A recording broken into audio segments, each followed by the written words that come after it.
Hello' friends, মই আজি পে'টিএমৰ বিষয়ে ক'ম।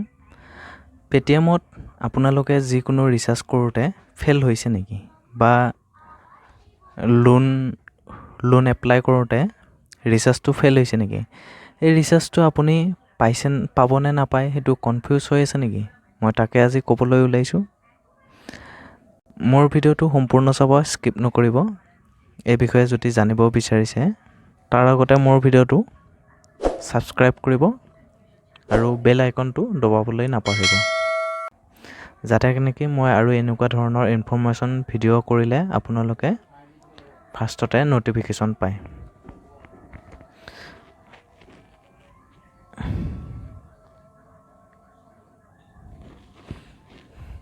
এইটো চাওক, মই পে'টিএমত আহি গৈছোঁ।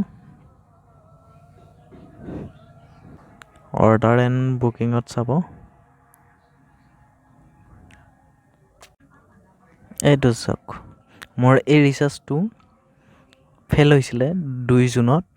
মই এইটো লোন EMIৰ কাৰণে কৰিছিলোঁ।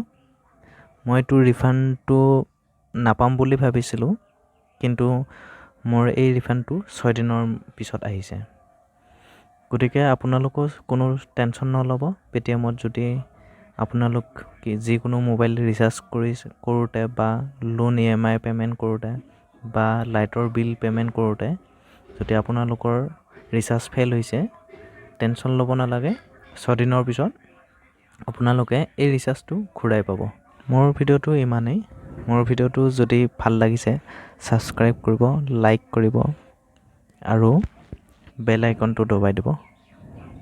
ধন্যবাদ।